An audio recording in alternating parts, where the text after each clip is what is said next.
একাত্তরে নোয়াখালীতে পাক বাহিনী এবং রাজাকারদের বহু নৃশংস হত্যাযজ্ঞের একটি হচ্ছে জেলার বেগমগঞ্জের জিরতলী ইউনিয়নের দমদমার দিঘির পাড়ের গণহত্যা। এখানে 23 সেপ্টেম্বর 8 জনকে নির্মমভাবে হত্যা করে রাজাকাররা। বিটিভিকে দেয়া প্রতিশ্রুতি অনুযায়ী এখানকার গণহত্যার স্মৃতি ধরে রাখতে বর্তমানে একটি স্মৃতিসৌধ নির্মাণ করেছে নোয়াখালী জেলা পরিষদ। বিস্তারিত দেখুন শাহাদাত হোসেন নিজামের প্রতিবেদনে। 1971 সালে 23 সেপ্টেম্বর রাজগঞ্জ পাকপানার বাহিনীর সাথে এবং মুক্তিযোদ্ধার সাথে সংঘর্ষ হয়েছে। এমত অবস্থা আমরা আমাদের এলাকার যথেষ্ট তখনকার কিছু মুক্তিযোদ্ধা সরকার এলাকার যুবকেরা এখানে আসি, তখন সবাই এদিকে দিকে এটা দেখতেছে। এমত অবস্থায় রাজাকাররা এদিকের থেকে আসি, তারা এখানে পরিচিতি দিতে আমরা মুক্তিযোদ্ধা, আপনারা কে কে আছেন আমাদের প্রতি সহযোগিতা করেন, আমরা রাজনীতি যাবো যুদ্ধ করার জন্য। এই হিসেবে আমাদের এলাকায় যারা তখনকার ইয়ং ছিল, স্বাধীনতা সপক্ষের লোক ছিল, তখন সবাই উনাদের কথা জাপিয়ে করছে। আসার পরে দিয়ে তারা এখানে আনি এদেরকে এই বাঁধি এই মারা সারা দিন ভরে তারা মারছে। এর পরে বাকি 6 জনকে তারা এখান থেকে বাঁধি নিয়ে গেছে, 2 জন লোককে তারা এখানে মারি দিয়েছে। এখানে যে 6 জন 8 জন দায় আছে, তারা গুলি করছে আমার বাড়ি কণ্ঠ দিচ্ছে।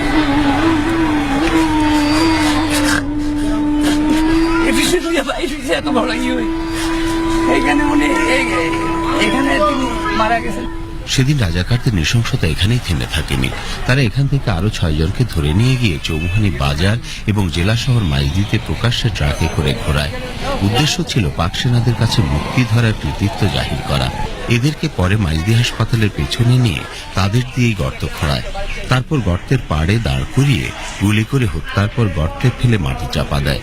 রাজাকারদের এ ধরনের নৃশংসতা এখনো শিহরিত করে এখানকার মানুষকে। তাই তাদের দাবি এসব যুদ্ধাপরাধীদের বিচার বাংলার মাটিতে অবশ্যই হতে হবে। আমরা দেখছি এইভাবে লোকগুলার নৃশংসভাবে হত্যা করছে তারা। অবশ্যই এদের বিচার চাই, অবশ্যই যুদ্ধাপরাধীদের বিচার চাই। আমার ভাই উত্তর বিচার চাই। এই সাথে যতগুলা শহীদ হয়েছে বা যতগুলার এইভাবে অতর্কিত অবস্থান হয়েছে, আমি সবার বিচার চাই। রাজাকারের বিচার হওয়াটা উচিত। আমরা এটাই আল্লাহর কাছে আরজ করি। আমরা অন্তত বিচারটা চাই, আল্লাহ মরণ করে। আমরা রাজাকারদের বিচার চাই, বিচার হওয়া উচিত। স্থানীয় মুক্তিযোদ্ধাদের দাবি অনুযায়ী নোয়াখালী জেলা পরিষদ এখানে 2 লক্ষ টাকা ব্যয়ে একটি স্মৃতিসৌধ নির্মাণ করায় আবেগে উদ্বেলিত এখানকার মুক্তিযোদ্ধারা। নোয়াখালী জেলা পরিষদের প্রশাসক সাহেবের সহযোগিতায় আমাদের এই দমদমা দিঘির পাড়ের স্মৃতিসৌধটি সম্পূর্ণ হয়েছে। তাই আমি কৃতজ্ঞতা প্রকাশ করছি বেগমগঞ্জ থানা মুক্তিযোদ্ধা সংসদের পক্ষ থেকে। স্বাধীনতার সপক্ষ শক্তি আবারও ক্ষমতায় এসেছে। তাই এখানকার জনগণের দাবি হচ্ছে যুদ্ধ সময়ে যারা এভাবে ভাঁওতাবাজি দেয়া সহ নানাভাবে স্বাধীনতা প্রিয় মানুষকে হত্যা নির্যাতন করেছে, তাদের সকলকে দ্রুত বিচারের আওতায় এনে শাস্তি নিশ্চিত করা এবং পাশাপাশি 75 পরবর্তী সময় থেকে এখনো পর্যন্ত যারা তাদেরকে পুনর্বাসিত করেছে তাদেরও বিচারের আওতায় আনা। নোয়াখালী থেকে ফিরে শাহাদাত হোসেন নিজাম, বাংলাদেশ টেলিভিশন।